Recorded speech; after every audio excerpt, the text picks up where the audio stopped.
I rise today to speak on the Drugs, Poisons and Controlled Substances Amendment Medically Supervised Injecting Centre Bill of 2023.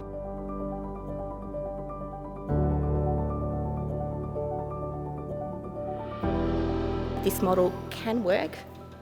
I think it will not work next to a primary school. And until that is dealt with, I think that there are always going to be issues that plague this, and it's not fair on the families who live in the area, it's not fair on the drug users, it's not fair on the AOD support workers who have to deal with some of the issues around the injecting room as well. I was a paramedic for 15 years and I did attend to overdoses, drug overdoses. We had a injecting room in Footscray, but it wasn't supervised. It was called the 10-pin bowling alley at Footscray.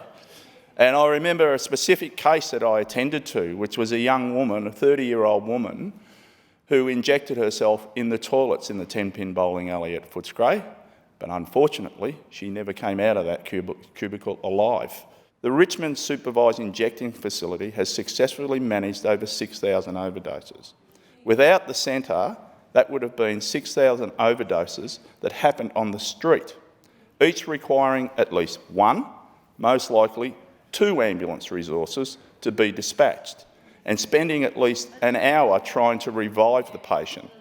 We're not against the room, we support the room, but it can save lives in another location other than next to a school and a maternal health clinic. Very simply, it's the wrong location. Let's get support for those drug users. Let's help them and their families in every possible way, but let's get the location right. This government is keenly aware of that need to work with the local community, and I would like to highlight for those opposite that over $14 million have been spent on place-based solutions around the location, improving security and amenity for people there. What these rooms do is not only provide, support someone in an overdose situation and save lives, but they also offer an opportunity to reach out, to do some outreach work and to really work with people. I believe there's been over, I think it was 3,200 referrals to other health and social services. And that's incredibly important because that's where we're making change. There's no other injecting room in the world next to a primary school. New South Wales legislation directly recognises that an injecting room must have regard to the visibility of the premises, public safety and the proximity of the premises to schools, childcare centres and community centres. This is absolutely important. You can't just put a reason amendment through here that says that you can exclude the impacts of drug use on individuals from communities. I mean, are they seriously suggesting that we just put people out in the desert who have drug and alcohol impacts, or out in industrial estates?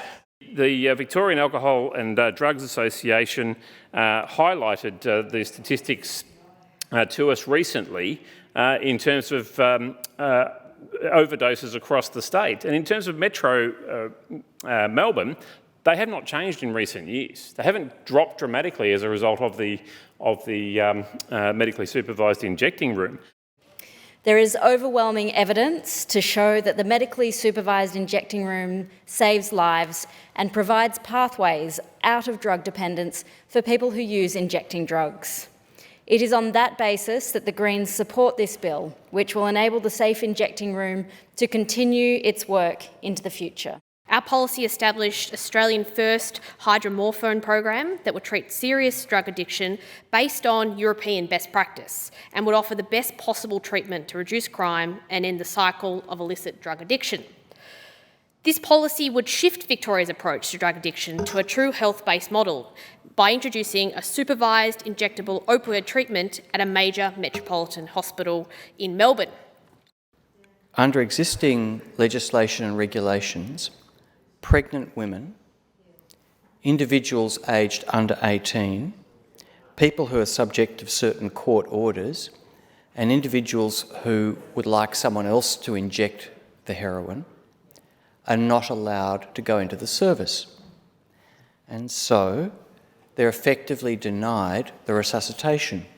We wouldn't deny resuscitation to any group of people for any reason that I can think of. And so the remaining legislative and regulatory barriers to those groups entering this service should go.